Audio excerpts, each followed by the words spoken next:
a next game. Going into game number 4, it is going to be Team Killing Spree's Korean Air versus Integrity Gaming's Honey Bear. That's right. The Bear family moves on Honey Bear trying to come in and avenge his fallen brother. You can find Honey Bear on Twitter at HoneyBearSC2. You can find him on Twitch as well with the same name, HoneyBearSC2. He started playing StarCraft with Brood War in the year 2000. The year 2000! He started in StarCraft 2 in the Wings of Liberty beta.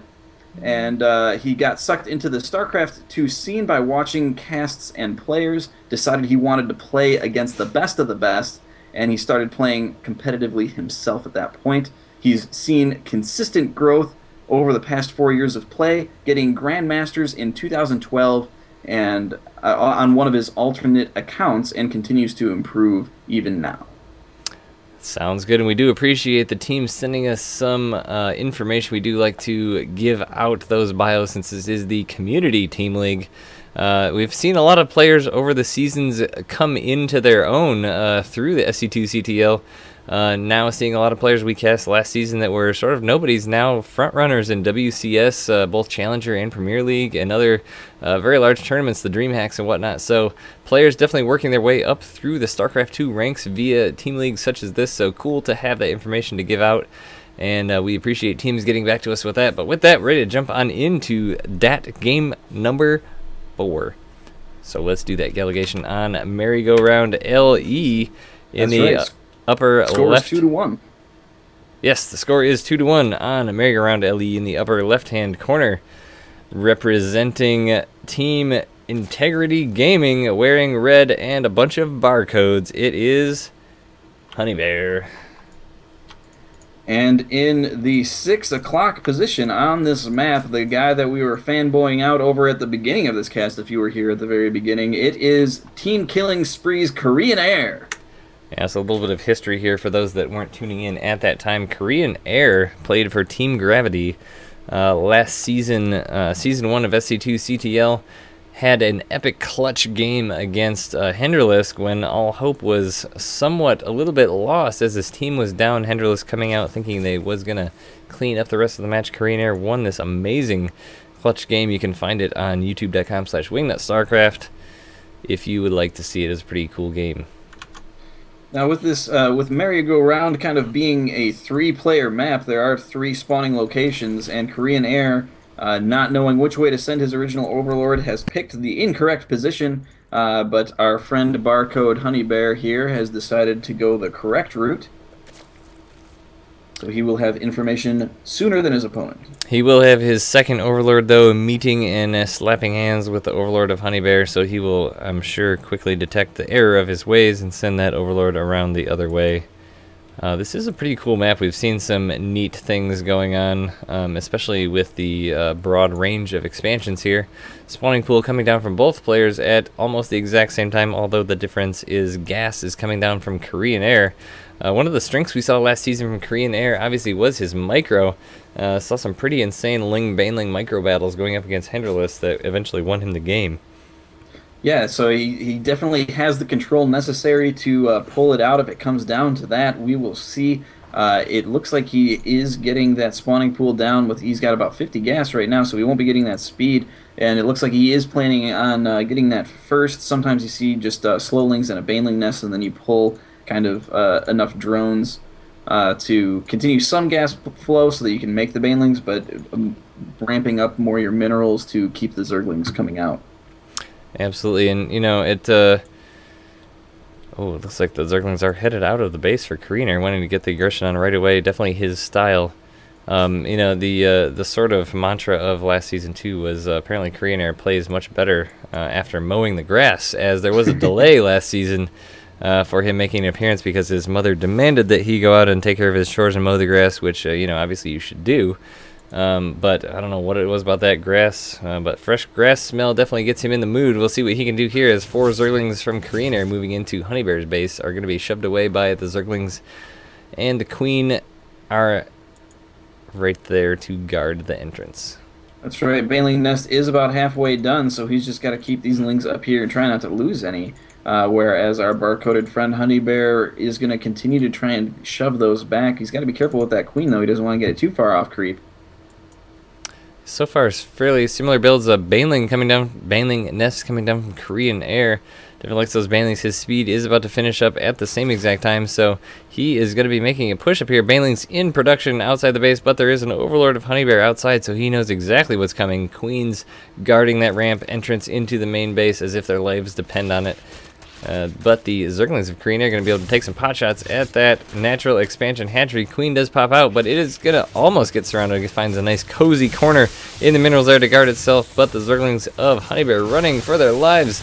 One Baneling does take out most of them. Yeah, and there's some decent connections there, but now the 3 remaining Banelings are running for their lives as 2 Zerglings are trying to chase them down. It looks like, one does pop to kill those 2. The Zerglings are now going up against the Queens, trying to bust into this base here. 2 more Banelings are in production, gearing up for moving in here. Queens doing their darndest to defend it off, but eventually they will end up going down as one Baneling does pop, and then more Zerglings pop out for Honey Bear, but his speed is still about 5 to 10 seconds off, so Banelings will still be quite a factor for Korean Air, especially with this Zergling speed. Yeah, and Honey Bear's in a real tough position now, choosing to use those Banelings against the Zerglings as opposed to the drones at this point. One Baneling is remaining, and not a great trade there, but Zerglings still remain, and it looks like Honey Bear is able to kind of chase them away a little bit. Yeah, so tell me, now that Honey Bear has sort of chased us away, if he can manage to hold it off, there are more Banelings coming in, but it looks like he might be in a position where he's starting to be able to hold it off. He does have the natural expansion on, which wasn't taken out by Korean Air. How big of a factor is that? That's right. If you look at the units lost tab, they're actually fairly even here. So despite the heavy aggression by Korean Air, even if you look at the drone count, they're not all that different. So in reality, even though Honey Bear's kind of against the ropes, it seems they're actually in fairly similar positions. Korean Air morphing in 2 more Banelings on the ramp of Honey Bear, but Honey Bear being very conservative with his units here, not getting them in bad positions, doing a good job with control, but one Baneling does walk into the household of the drones, which is a bit scary, but 2 more Baneling connections go off, which clean up the Zerglings of Korean Air. I'm sorry, Honey Bear, but the drone's able to fend off the very last one that was in there, but now, Honey Bear is able to make quite a bit of Zerglings himself now, just with this extra hatchery here on his own, just for the extra larva, is quite an advantage, but 2 more Banelings being morphed in from Korean Air as well as Zerglings, so he still has to be on his toes here. Yeah, Korean Air is really pushing this. I mean, he's getting some things done, but it's not working quite as well as I feel like he would, but continues to press this strategy anyway. Not a huge connection there. Another not great trade for those Banelings. Honey Bear is really kind of putting the pressure on here.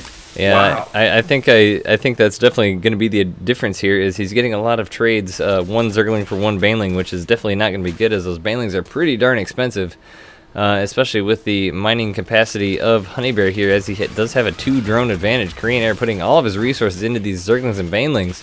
So if Honey Bear is even to make 1 or 2 drones here and there, he's slowly, very slowly gaining an advantage back. Yeah, it looks like neither are doing that, though. I'm sorry, Korean Air just did get a couple more. Oh, no, I'm wrong. The drone count currently is 13 for Korean Air and 15 for Honey Bear. Oh. It has been for some time, but no! Wow, only 1 drone goes down off of those 2 Baneling busts, it looks like. But a lot of drones with very little health, so it doesn't take many hits from these Zerglings to take them down. But the Zerglings of Honey Bear are there to defend, so not many drones go down, but more Zerglings from Korean Air comes out. He does want to get these drones dead, but they're huddling in a corner of minerals there, not able to get hits on by Korean Air as more Zerglings pop out for Honey Bear. And Honey Bear does have 2 queens here now. He has fallen behind in the drone count, as it is 13 for Korean Air and 10 for Honey Bear. And now those 2 queens are going to be able to defend those bases pretty well, especially with these Banelings here. But, Honey Bear, the micro of him so far has been pretty impeccable. Most players, I think, in a Zergling versus Ling Baneling battle would have easily gone down. Yeah, and now Honey Bear coming across the map, going on the offensive instead of the defensive here now, and he does have a small group of Lings that are able to pick off 2 Lings. Korean Air forced to retreat, but Honey Bear's got to be careful or he's going to get his units kind of trapped here. Yeah, he does lose a couple of Banelings, or a couple of Zerglings there, but what he does confirm is what he probably suspected, is that Korean Air is only on a single base, so really what Honeybear needs to do is just kind of hold his own, because he's quite ahead right now. Actually, the food count is even, but he's going to start jumping ahead here quite quickly, continuing to make more Zerglings, as he does have his Queen Wall back. More Banelings being morphed in the background, but the Zerglings of Honeybear can't really get out with those Queens blocking it. He's got to be real careful now, though, because the Queens are no longer on the ramp. He's going to try and do damage to these Banelings, but they're all about to finish up here. Oh, no. Terrible Baneling trade there for Korean Air. Most of the Banelings pop on a handful of Zerglings and both Queens, which had just been transfused. And so neither of the Queens die, which is the big resource there for him at the moment. They're going to go back to their their patrol on the ramp. So now Baneling Nest coming down for Honeybear as well, so he's going to even up the score with some Banelings of his own. But Korean Air's production is starting to be hindered here, as his drone count is very low. He has produced a couple more drones to even himself up with Honeybear, but the amount of larvae he has is definitely going to be insignificant compared to that of Honeybear, especially with the Queens on the field. That's right. Honeybear decides to try and jump in with the cool kids here by getting a Baneling Nest of his own. Finally decided that he was tired of being the only kid without the cool shoes. Yeah, quite a big Baneling connection there. Takes out 5 or 6 Zerglings of Honeybear, which is able to allow Korean Air to push back this batch of Lings here. Still a back-and-forth battle. This is one of the, definitely how we like to see a ZVZ. These very low economy, very long, drawn-out battles that are fairly even. Still not exactly sure who's going to come out on top, but now that Honeybear does have Banelings on the field, I have a feeling that will be quite a bit more of an advantage for him. But Korean Air moving in and taking out the morphing Banelings of Honeybear. All but one. It looks like one is about to finish, but it does get killed right at the end. But this Queen Wall is still there and quite effective, as the Zerglings for Honeybear are moving into the mineral line of Korean Air. There really isn't a whole lot here. The Queen goes into a defensive position, but there are no Zerglings here to deal with this. And suddenly Korean Air's drones are just getting destroyed. The Queen goes down, and there's really nothing left here at all. He does not have enough to mine, and there's the GG. GG. Yeah, I mean, the difference there was that at that point, Honeybear had the 2 Queens to block off his ramp, so Korean Air couldn't get in the main base to do the exact same thing Honeybear was doing to him. And that's all the time that he needed. There was not enough minerals. Even if he had them, he would have only had enough to make a couple of drones. Definitely not enough to get him back into that game there. So, wow. Really intense back and forth in that game. I love ZVZs that end up turning out like that. As you can get it. Absolutely. So that is going to put the score at 3-1 in favor of Integrity Gaming. So Integrity getting 2 matches early, with Team Killing Spree coming back and taking one of their own, now going back to 3. So going into game number 5, we are going to be at match point. That's right. This is a best of 7, so Integrity Gaming only needs 1 more win in order to cinch this match. But Team Killing Spree is not out of the woods, not out of it yet. They still have some great players coming up to get them back in if they can match up against their